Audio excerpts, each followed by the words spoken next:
What I'm going to talk about is a little bit about the situation of the United States today in the middle of the, or not the middle, the early quarter, if you want, of this century, but say a bit about where we're going and where we've been.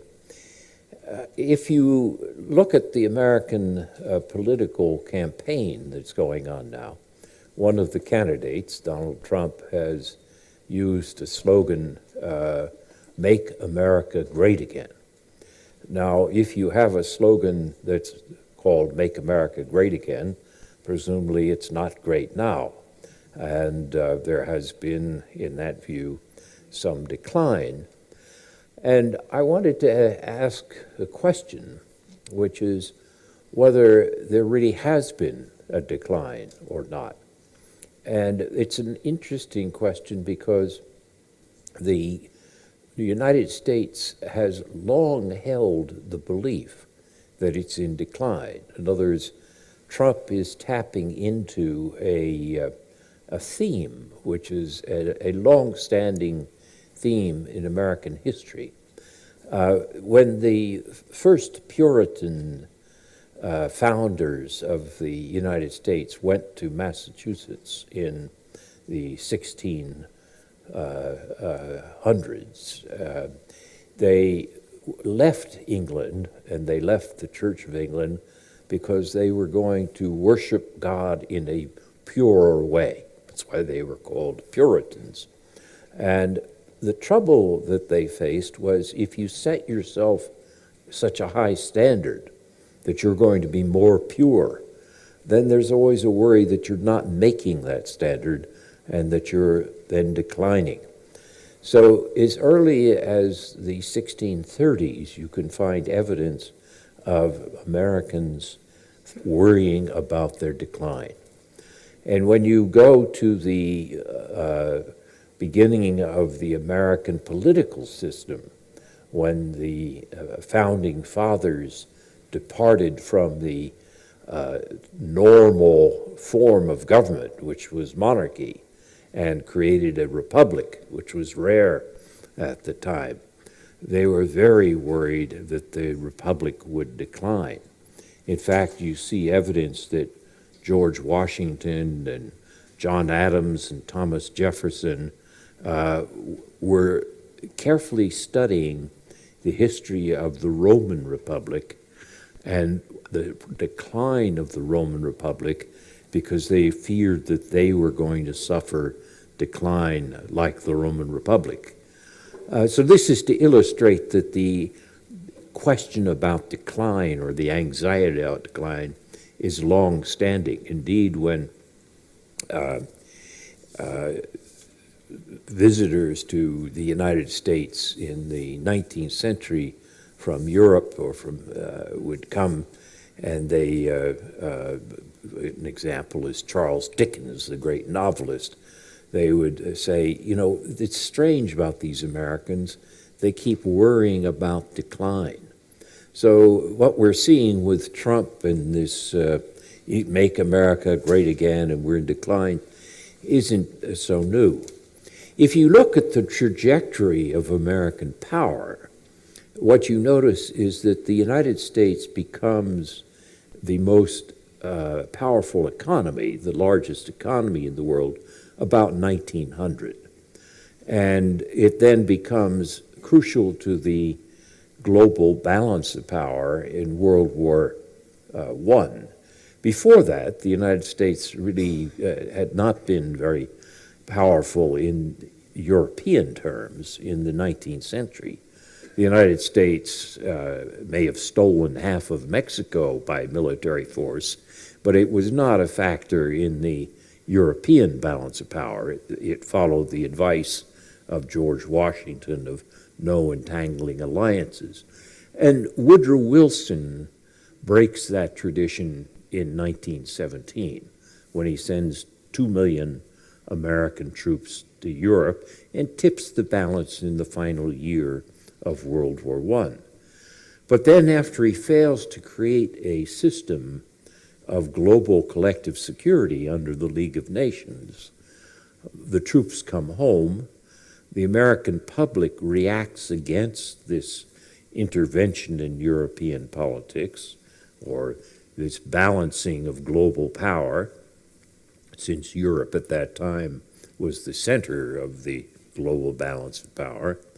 And in the 1930s, the Americans go through a period of virulent isolationism, reacting against this period.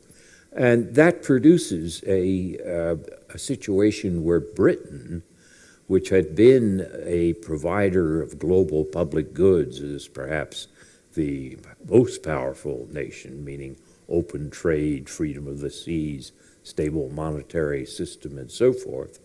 Britain is too weakened to continue that role, but the Americans are not living up to the new role that they should play, given the size of their power, and it produces a very dangerous decade, one, I would argue, one of the worst decades we've had, which is a decade marked by wars and civil wars and genocide. And that lesson is then taken to heart after World War II. After World War II, the United States does something different. It has troops overseas, obviously, in World War II, but what's different is they don't come home. They stay overseas. And that starts when Harry Truman, as president, is notified in 1946 that Greece and Turkey are at risk of a Soviet incursion, and that Britain, which had previously been the key power in the Eastern Mediterranean in maintaining the balance of power, Britain is now too weakened financially by the effects of World War II to be able to provide assistance to Greece and Turkey or to station troops and ships in the region and maintain the balance of power. Under those circumstances, Truman announces what became known later as the Truman Doctrine, in which the United States would fill Britain's role. And then a year later, you have the Marshall Plan to help the restoration of Europe's economy. And a year after that, in 1949, you have the creation of NATO. And then turning to Asia, in 1960, President Eisenhower announces a security treaty with Japan, and in the meantime, in 1950, the United States has fought under a UN banner to repel the North Korean crossing of the 38th parallel in Korea. And the interesting thing about that history is that those troops in Europe and in Japan and in Korea are there to this day. So in that sense, the question of the role of the United States as a global power really begins after World War II. But let me take you back now to this perception of decline, because along with this new global role, there develops a new anxiety about decline. And you have waves of declinism in the 20th century, in which Americans worry about whether they're still able to keep up this central role in the global balance of power. So what you find is after the Soviet Union launches Sputnik, the first satellite around the world in 1957, there is a widespread belief in the United States this shows they are the wave of the future and the U.S. is in decline. And what you see is Khrushchev, then Soviet leader, coming to the United States and saying that we will bury you. And there's a belief, a widespread belief in the United States that the Soviets are ahead, that they will bury us. Rather ironic in the sense that today there is no Soviet Union, and it didn't turn out that way, but it was believed. And what we then next see is in the 1980s, when Japan was very successful with its manufacturing processes and was able to make many American industries in the Middle West of the United States obsolete by its superior manufacturing technology. These parts of the America and Middle West, which are sometimes called the Rust Belt, there was a belief that the United States was in decline again. And one of my colleagues at Harvard wrote a book called Japan as Number One.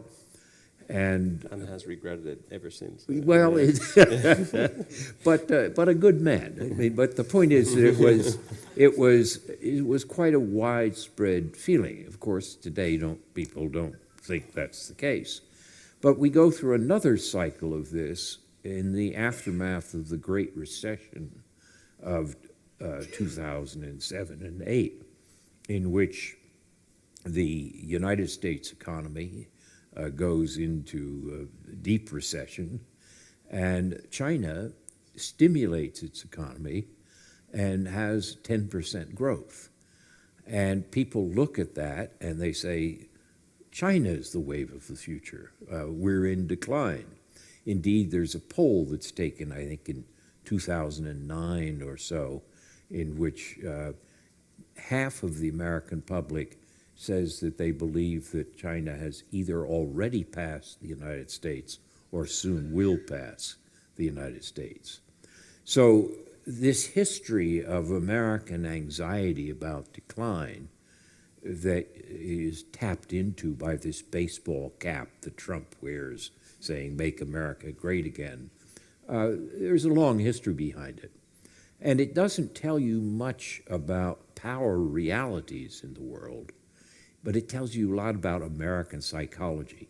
Americans are strange, and this psychology is a strange psychology. And the important thing to realize about politics, of course, is it's not facts that matters, it's psychology. It's what people think and what they believe. And Trump has been quite successful in tapping into this theme of decline, the perception that things are going wrong and getting worse, and that we're going through another cycle of this. Now, I've written a little book that was published last year called Is the American Century Over? And in that, I give a good deal of evidence why I don't think this is the Chinese century and why I don't think China is passing the U.S. But that's not what I want to talk about. I mean, I just think that factually this view of decline is wrong. Or just to cite a few facts, that it's not just the question of relative decline, of whether another country, whether it be China or somebody else, is passing the United States, but the United States is also not in absolute decline. Ancient Rome would be an example of absolute decline. Rome was racked by civil wars, and it had no productivity in its economy. It didn't grow because it grew by conquering, but not by internal sources of growth. If you read editorials, you'll occasionally find someone who will write and say, this is happening, the United States is like ancient Rome, it's an empire coming to the end, and so forth. But the facts of that don't seem to me to fit very well either. And let me just tick off a couple of things that are examples. One would be demography, population. If you look at the ranking of countries today in terms of population, China is number 1, India is number 2, U.S. is number 3. UN demographers project that by 2050, it'll be India number 1, China number 2, and U.S. will still be number 3. Now, what's interesting about that is the U.S. is the only large developed country which will hold its ranking demographically. Russia, Japan, Europe, will all slide in their ranking demographically. The U.S. not, primarily because the U.S. remains open to immigration. It has a higher birth rate, but more important is the role of immigration. And so in terms of demography, the U.S. is not shrinking. The second thing I'd point is that in terms of energy, where people would say 10 years ago, correctly, that the United States was becoming hopelessly dependent on imported energy, well, the shale revolution, in which the technologies of horizontal drilling and hydraulic fracturing were applied to shale rock, have reversed that. And a third example would be technologies in general, which are at the forefront of the 21st century, namely biotechnology, nanotechnology, and the third generation of information technology. And here again, most assessments say that the U.S. is at the forefront of all three of these technological trends. And then finally, just you can say, well, but that will change or slip. The university structures that underlie this technology, the U.S. still is doing very well. The Shanghai Jiaotong University in China does an annual ranking of universities around the world, and they rank of the top 20 universities, they rank 15 as being inside the United States. So the intellectual base that keeps productivity alive and growing in the U.S. Seems to be there as well. So what I'm trying to say by this set of examples is that the facts of U.S. decline don't fit the psychology of U.S. decline. But to take you back to what I said a minute ago, it's the psychology that matters. Now, what is the psychology about? I think that what you're seeing in the United States is, and in many other Western countries, is a reaction to globalization. Globalization has been good for all of us, in my belief, but not for each one of us. And those of us who don't prosper from globalization often feel resentful.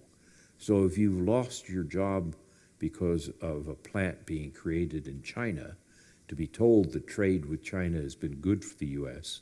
does not make you feel better. Indeed, it makes you feel worse.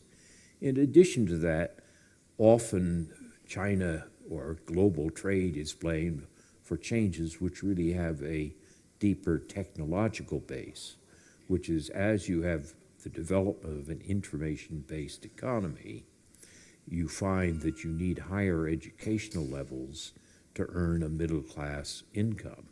And that means that many jobs are lost or replaced by lower-paying jobs because the educational levels haven't reached the proper set of qualities that are needed for accomplishing these jobs. The net effect of that is reinforced by some of the problems related to immigration.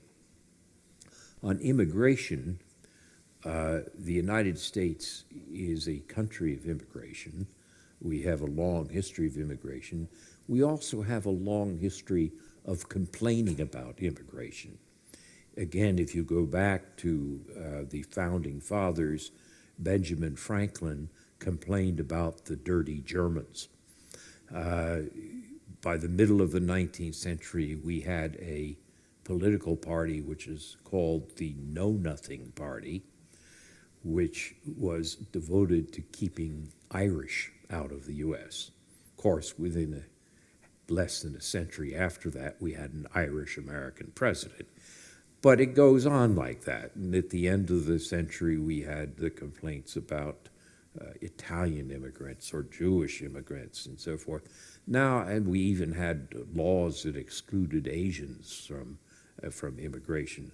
And now, in recent years, there's been concern about Hispanic immigrants, particularly from Mexico. So the United States has a long political history of resisting others. This kind of tribalism is human. We all do it. But what's interesting is the Americans profit from it. We complain about immigration, but we don't really stop immigration. And that's a good thing, because that ability to keep growing through immigration is what gives America its strength and creativity, not just in that demographic way that I mentioned, but also in terms of the nature of the pool of talent. I once asked Lee Kuan Yew, who was the former Prime Minister of Singapore, whether he thought that China would pass the United States. And he said, no, he didn't think so. He said, China can benefit from the talents of 1.3 billion people, but the United States can benefit from the talents of 7 billion people, and what's more, it can recombine them with a diversity which enhances creativity in a way that ethnic Han nationalism can never accomplish. So for all our complaints about immigration, it actually is one of the great sources of strength of the United States, and we are, as Americans, with a few exceptions, all immigrants. And that, again, is fact. But let me take you back to psychology.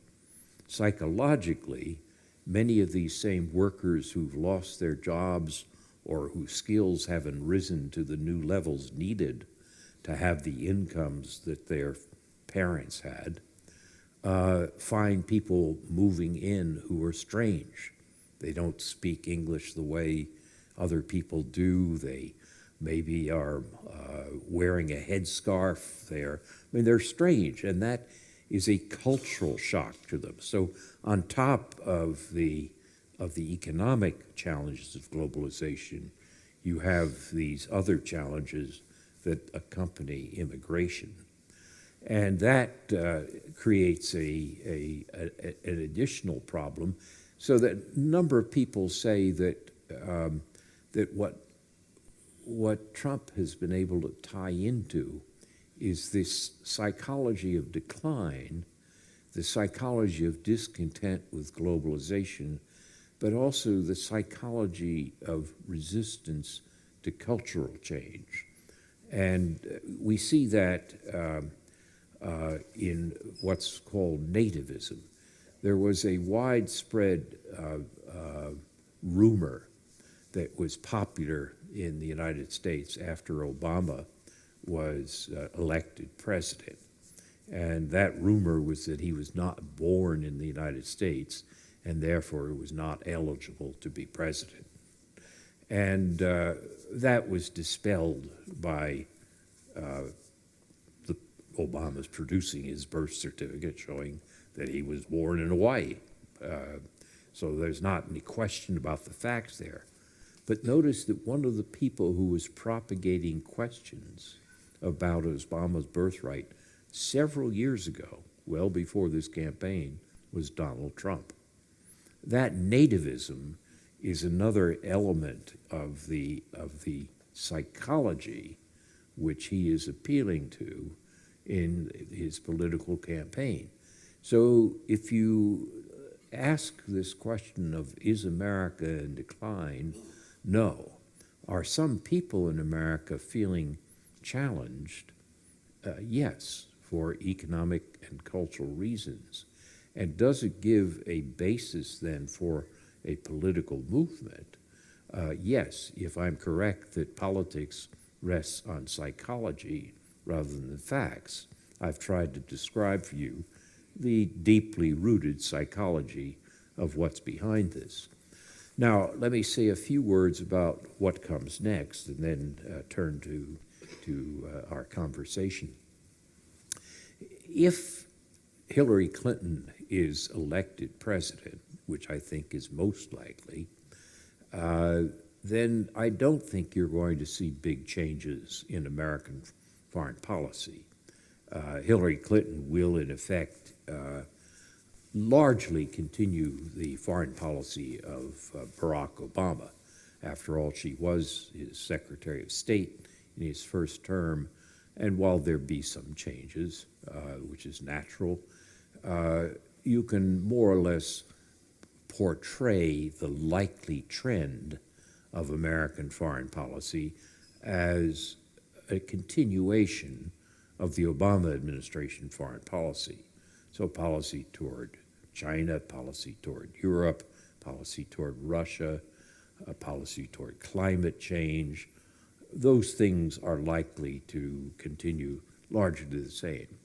There are some areas like trade which may be different. There are some areas like being somewhat more active in the Middle East that might be different. But by and large, when you look ahead, that is the most likely prediction of what will be the future of American foreign policy. However, if the American electorate in November elects Donald Trump, then you may see quite a radical change in American foreign policy. And it's hard to be certain about this because Trump has not specified his views on foreign policy. He has identified certain attitudes, he's played to certain themes, but he hasn't said what the policy is. So when you make a statement in a political campaign or debate in which you say, I'll build a wall and make Mexico pay for it, that's not a policy, that's an attitude in which you're appealing to that psychology of nativism. What does it really mean? How would you do this? Try to develop a policy on this? That's not spelled out at all. So we can't know for sure how much of what Trump has said in the campaign is what would actually affect him in governing, or whether it's the rhetoric by which you get elected. As somebody once put it, you campaign in poetry, but you govern in prose. And so we don't know whether Trump will be pragmatic and will be constrained by the people working in the bureaucracy and the system to be less radical in his policies. But we also noticed some things that he said which are a true departure in American foreign policy. And one of them is his attitude toward alliances. There has been a consensus in American foreign policy since 1946 or 49 on that forward basing of American troops and that depth of alliance relationship that we have with Europe and with Japan as central to our foreign policy. That doesn't mean there's been a consensus on American foreign policy for 70 years. There clearly hasn't been. But the deep divisions we've had on foreign policy have been about issues like intervention in developing countries, Vietnam, for example, or Iraq, for another example. These have been deeply divisive. But the issue of should we have alliances with troops forward based in Europe, Korea, and Japan, there's been a consensus. And this year is the first time we've seen the candidate of a major political party call that consensus into question. This is radical. This is different. Now, will he do it, or is it just rhetoric? I don't know, because we don't have enough evidence on what really is in Trump's mind or who is advising him on foreign affairs.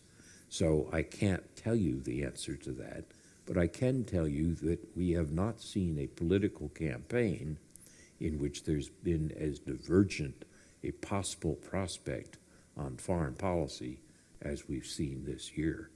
This is a very interesting year, and again, it goes back to what I said earlier, that Americans are very strange in their psychology, and I've tried to explain to you some of the deeper psychological roots that may help you understand why you're seeing these bizarre statements that you're seeing in the American campaign season.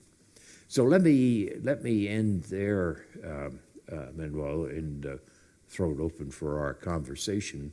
But I hope that gives you a little perspective of some deeper roots of what you're seeing in the headlines every day.